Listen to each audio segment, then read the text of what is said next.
It started like any other patrol day, quiet, overcast, just enough wind to make the trees shiver, and I was cruising through a suburban neighborhood called Marigold Heights in an unmarked Crown Vic, blending into the rows of beige siding and overly proud mailbox arrangements like a ghost in khakis, checking for a reported string of suspicious activity in the area. My badge was clipped inside my shirt, my sidearm secured, dashcam rolling, and laptop open on standby. Nothing flashy, just routine coverage from someone whose job it was to see what others missed. I'd been parked for about 10 minutes at the far end of the neighborhood near a cul-de-sac, idling near a stretch of community green space, when I saw her. Medium build, dyed blonde bob, reflective aviators, and a neon yellow vest that said HOA Safety Patrol in block letters she clearly printed herself. She was standing on the edge of the sidewalk next to a fold-out sign that said, "Caution, active HOA speed enforcement zone," like she was running some suburban sobriety checkpoint no one had authorized. I barely noticed her at first, assuming she was just one of those overly eager rule keepers who meant well but annoyed everyone. But then as I slowly drove by, she stepped directly into the middle of the road and raised her hand in a sharp stop gesture like she was a traffic cop in a school zone, only this wasn't a school and she wasn't a cop. I slowed down, confused more than anything, and she stormed toward my car with all the righteous fury of a meter made on steroids. "Pull over," she barked, pointing dramatically toward the curb. "License and registration now." I blinked, momentarily stunned, then eased the car to the side just to see how far she was going to take it. I kept my hands visible, eyes on her, still unsure whether I was in a skit, a prank video, or the beginning of the most surreal bust of my career. She marched right up to my window and knocked on it hard. I rolled it down halfway, and before I could say a word, she launched into a tirade. "You were going 42 in a 25. That's 17 over the limit. I have every right to detain you until law enforcement arrives. This is a private neighborhood. We don't tolerate reckless driving." There were about 6 different illegal things in that sentence alone, and I had to bite the inside of my cheek to keep from smiling. I looked up at her calmly. "Are you law enforcement, ma'am?" I asked, deliberately neutral. She scoffed. "I'm the head of the HOA Safety Committee. I'm authorized." She pulled out a laminated card. No photo, just a blurry HOA logo, and her name written in Comic Sans like a bad third-grade hall pass. Under Article 4, Section 9 of the Marigold Heights Community Agreement, I have the right to perform citizen stops if I witness violations that threaten the safety of the neighborhood. That includes speeding, unauthorized parking, and threatening language. I blinked again. "Was I threatening you?" "You looked aggressive," she snapped. "You were gripping the wheel." At that point, I almost laughed. Almost. Instead, I leaned back in my seat, taking a slow breath. "You're detaining me," I repeated, "because I looked aggressive and was holding a steering wheel?" She didn't pick up on the sarcasm. Instead, she puffed up like a puffin with a superiority complex. "Look, buddy," she said, "either give me your license or I'm calling the police." I let that hang in the air for a moment before responding. "Please do." That threw her. For a split second, she hesitated, then yanked her phone out of her fanny pack and began dialing. "I have a non-compliant driver refusing to present ID," she told the dispatcher, pacing in front of my car. "He's in a dark sedan with no law enforcement markings. Might be dangerous." I turned on my interior dash cam, just in case this circus needed to be shown in court. She continued ranting to the dispatcher for a few more minutes, embellishing every detail like a bored novelist who just discovered true crime podcasts. When she hung up, she returned to my window and said, "They're sending someone. You'll wait here until they arrive." I nodded slowly. "Of course. I'll wait." She crossed her arms and began pacing beside my vehicle, keeping one eye on me and the other on the street like she expected me to bolt. I stayed perfectly still, arms folded, eyes neutral, until a marked cruiser rolled into view about 8 minutes later, one of ours. Officer Rodriguez stepped out, a friend of mine, and the moment he saw me behind the wheel, his eyebrows shot up. Karen marched up to him, gesturing wildly. "That's him. That's the speeder." He was going over 40. Rodriguez raised a hand and looked toward me for confirmation. I nodded slightly. "Ma'am," he said carefully, "this man is a detective with the city PD. He's on duty, in an authorized vehicle." Karen froze, blinked, then turned beet red. "What? But he didn't say anything." Rodriguez sighed. "He didn't have to." You tried to detain a sworn officer while impersonating law enforcement. She tried to backpedal. I wasn't impersonating. I was conducting a citizen's intervention. Rodriguez shook his head. Ma'am, you stepped into the street, attempted to detain a moving vehicle, and claimed legal authority you don't have. That's illegal. And dangerous. Her jaw clenched. But he was speeding. Rodriguez looked at me. Were you? 25. Maybe 26, I said. We can check the dash cam. Karen's eyes widened. You had a dash cam? I shrugged. Standard issue. It's running now. She went silent. For the first time in the entire exchange, she realized she might be in over her head. Rodriguez gave her a long look. You need to leave now. We'll be following up. Karen turned without another word and stormed off, her vest flapping behind her like the cape of a dethroned dictator. I rolled up my window and met Rodriguez's smirk with one of my own. Want me to file it now? He asked. I shook my head. Not yet. Let her stew. Let's see what else she's willing to do now that she thinks I'm just another civilian she can push around. I watched her retreating figure with a curious kind of amusement. Because this wasn't just about me, not anymore. I could see now this woman wasn't just power-hungry. She was dangerous. And something told me this wasn't her first time playing cop. I intended to find out exactly how far she'd taken it. I started making calls, looking into records, asking questions.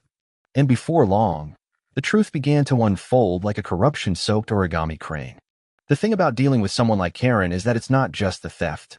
It's the way she weaponizes smugness as a form of psychological warfare, like she expects your outrage to wither under the force of her laminated bylaws and lemon-scented superiority. And for a while, I'll admit, mine almost did. After the HOA dismissed my complaint, she wasted no time making her next move, this time with a smile so wide it practically oozed condescension, as if daring me to swing back in a fight she thought I'd already lost. Within days, I received my first official citation. Improper fencing installation. Fence does not conform to approved aesthetic design. A ridiculous accusation considering the fence had been up for 5 years and approved during the previous HOA administration. But that was just the beginning. Next came a warning for non-compliant compost storage, followed by a $150 fine for unlicensed decorative lawn elements, which, according to the attached photo, referred to a single metal rooster statue my mother had given me as a housewarming gift. I stared at that rooster in disbelief for a full 5 minutes before realizing that Karen wasn't even pretending to be subtle anymore. She declared war, not with fire, but with paperwork. It became routine. Every morning, I'd check my mailbox and find a new envelope from the HOA, each one a slap in the face disguised as a courtesy notification. I was fined for mulch that was too red, for garden stakes exceeding height maximums, even for tomato trellis that allegedly resembled construction scaffolding. When I appealed the fines, I was informed that the board had unanimously denied the appeal, even though several of those board members hadn't attended a meeting in months. The HOA had become Karen's personal kingdom, and her thirst for control was endless. She'd go on neighborhood walks with her clipboard and phone, snapping pictures of people's yards like a paparazzo at a garden center. It wasn't just about keeping things tidy, it was about domination. About asserting that she decided what was acceptable and what wasn't. I watched her turn the neighborhood into a miniature dictatorship, and yet, through it all, I smiled. I waved. I played the role of the harmless gardener. Because by then, my plan was already growing in the ground. I'd returned from the nursery with several discrete flats of poison ivy, Toxicodendron radicans, if we're being scientific, and a bit of advice from the nursery owner. It spreads fast. Put it where someone dumb might step. I went to work under cover of darkness, transplanting the vines in precise clusters around the perimeter of my raised beds, and especially in the areas where Karen had previously accessed the garden. I didn't want it to look suspicious or malicious. I wanted it to look accidental, natural, like wild growth. I interlaced the poison ivy with some fast-growing green beans and ornamental sweet potato vines to give the area a lush, busy look. Then, for good measure, I updated my garden journal with new notes, printed and laminated a sign that read, "Caution, experimental plants, do not touch," and staked it in plain view, not because I thought Karen would obey it, but because I wanted her to ignore it. People like her see boundaries not as warnings, but as challenges. She couldn't help herself. Meanwhile, her antics only escalated. She started sending emails to the neighborhood about unruly yards and excess vegetable hoarding, a term so ridiculous it made my neighbor Greg nearly choke on his morning donut. Karen even cornered an elderly woman at the mailbox and warned her that unsanctioned flower boxes could lower property values. It was like watching a petty tyrant unravel in slow motion, her grip tightening as more and more people began to quietly resent her. But no one dared to cross her, not publicly. That's what made her so dangerous. People would roll their eyes behind closed doors but smile and nod when she walked by, afraid that saying something would get them slapped with a violation for owning off-brand fertilizer. The HOA was her shield and sword, and she wielded both with relentless pettiness. Except now she had a blind spot in me. She thought she'd broken me. She thought the citations and fines had worn me down to the point of submission. She thought that just because I wasn't shouting, I was silent. But I'd simply changed tactics. You can't fight fire with fire when the other side owns the matches and the fire department. You fight it with nature, with patience, with itchy, blistering karma. I monitored the ivy carefully, making sure it didn't spread too far, keeping gloves in my shed and washing everything religiously after working near the perimeter. I trimmed it strategically, just enough to keep it looking like unintentional growth, while letting the oil seep into the soil around the most trafficked areas of the garden path. It was a waiting game, and Karen, true to form, walked right into it. It happened one humid Thursday afternoon, just as the tomatoes were turning plump and red. I'd gone to the hardware store for an hour and came back to find a familiar pattern of boot prints in the soft soil. Several tomatoes were missing. A few green beans had been clipped. And there, in the dirt near the zucchini bed, were pieces of snapped ivy vine. I smiled, not out of malice, but because I knew what was coming. Poison ivy doesn't always strike instantly. It can take hours, even a day, before the itching begins. But when it does, it doesn't just itch, it burns. I washed up as usual, gloves off, hands scrubbed, and waited. That night, the HOA message board lit up with a new post from Karen titled Urgent Neighborhood Plant Infestation, in which she claimed she had suffered a severe allergic reaction from potentially invasive foliage and warned everyone to report suspicious vines. She never admitted she'd been in my yard. She never mentioned the theft. But I knew. And the best part, so did several neighbors. One even commented, "Weird how it happened right after the tomatoes started ripening." Another added, "Maybe leave people's gardens alone." The tide was beginning to turn. Karen, once untouchable, was starting to look fallible, foolish, and itchy. She stopped doing her daily HOA patrols. She started wearing long sleeves in 90-degree weather. Her yard began to wilt, flower beds untrimmed, hedges leaning, her own grass suddenly half an inch too long. The queen of order was starting to crack. And I kept watering. I kept harvesting. I kept waving. Because nature had spoken. And the best was still to come. So I waited, too. And when she finally cracked again, when her ego wouldn't let her go quietly, I was going to be ready.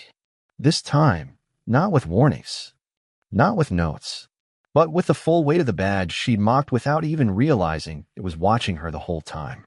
It happened on a Wednesday afternoon, hot and humming with cicadas, when the last shred of Karen's self-restraint finally disintegrated and she stepped, yet again, into a role she was never meant to play. Only this time, the entire neighborhood would be there to watch her crumble under the weight of her own delusions. I had known she wouldn't go quietly, not after my department's formal notice hit inboxes and the gossip train began rolling like thunder through Marigold Heights, and sure enough, after a week of eerie silence from her perfectly trimmed fortress of arrogance, Karen resurfaced like a soap opera villain who'd been presumed dead. Her first move wasn't subtle. She showed up at the HOA's emergency meeting wearing a navy blue shirt with yellow stenciling on the back that read community enforcement, a detail that alone could have gotten her cuffed if I'd wanted to jump the gun, and began railing about neighborhood discipline and external infiltration by hostile elements, which I can only assume was her coded way of referring to me. I wasn't in the room that night, but 3 separate neighbors texted me verbatim that she declared, "If the police won't keep us safe from speeders and squatters, then I will." So I made my move. The next day, I went to her door. Not in uniform. Not undercover. Just me off-duty, plain clothes, badge clipped to my belt, and a printed, signed cease and desist order from the state attorney's office regarding impersonation of law enforcement and misuse of community authority under false pretenses. She answered in her usual pastel-colored athletic wear and oversized sunglasses like she was prepping for a silent workout montage. When she saw me, she did a double take, clearly remembering our last interaction. "Oh," she said flatly, "you again." I handed her the letter. "Official notice. You are to cease all enforcement-related activities immediately. Further attempts to impersonate an officer or detain individuals under false authority will result in criminal charges." She blinked, looked down at the paper, then back at me. "This is ridiculous. I am the authority here. I've been maintaining order since 2014.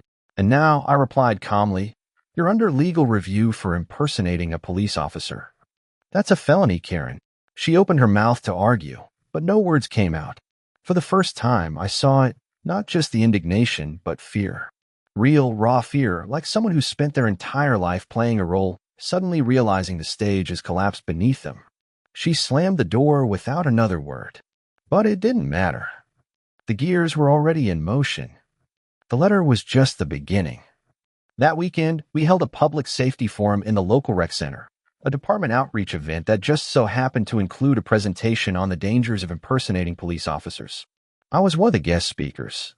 Karen was in the crowd. I saw her.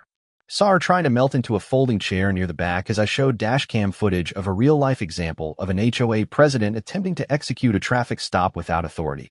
I blurred her face for the crowd, but every single neighbor in the room knew exactly who it was. The gasps, the chuckles, the slow realization rippling through the rows like a wave. I didn't name her. I didn't have to. By Monday, the board had called another emergency meeting, this time without her. Karen was suspended from all HOA activities pending investigation. A letter was issued to every household clarifying the limits of HOA enforcement power, and a full revision of the bylaws was put to vote. They even added a new section, unofficially dubbed the Karen Clause, which made it a punishable offense to impersonate law enforcement or conduct unauthorized citizen stops within the community. She tried to fight it, of course. Claimed political persecution, said the department was targeting her. She even posted on Nextdoor about deep corruption infiltrating local government via undercover drivers. But no one was listening anymore. Even her inner circle, those two clipboard cronies who used to trail behind her like ducklings, had quietly resigned and deleted their social media accounts. Her power collapsed like a folding chair at a church potluck. 2 weeks later, a process server delivered the official summons. The misdemeanor charge stuck: impersonation of a public servant. It wouldn't send her to prison, but it would stain her record and publicly affirm what we all knew. Karen wasn't a protector. She was a pretender. And her entire empire had been built on fear and fantasy. She tried to deflect blame by resigning from the HOA for health reasons, but by then it was too late. Her name was a punchline. Her vest was gone. Her front yard, once the model of precision landscaping, grew wild and uneven. Her mailbox leaned. Her porch light went out and stayed out. The queen had fallen, and the neighborhood had never looked brighter. And what about me? I kept working, kept patrolling. Sometimes I'd roll through Marigold Heights just to see the kids back on their scooters, the chalk drawings spilling across the sidewalks, the laughter echoing from the newly installed community park benches, now free from unnecessary oversight. People waved when I passed. They smiled. One little boy even gave me a drawing of a police car with a big thumbs up and the words, "Thanks for stopping the scary lady." I kept that drawing in my patrol notebook for weeks. Because justice isn't always about sirens and chases. Sometimes it's about a slow, patient reckoning that lands exactly where it needs to, loud enough to echo, but quiet enough to let people breathe again. Karen wanted to play cop. She thought she could control people through fear. But the real badge doesn't come with a clipboard. It comes with responsibility and the weight of the law behind it. And the next time someone asks me if I ever got revenge on the HOA tyrant who tried to pull me over, I'll just smile, tap the dashcam archive in my cruiser, and say, let's just say she won't be pulling over anyone ever again.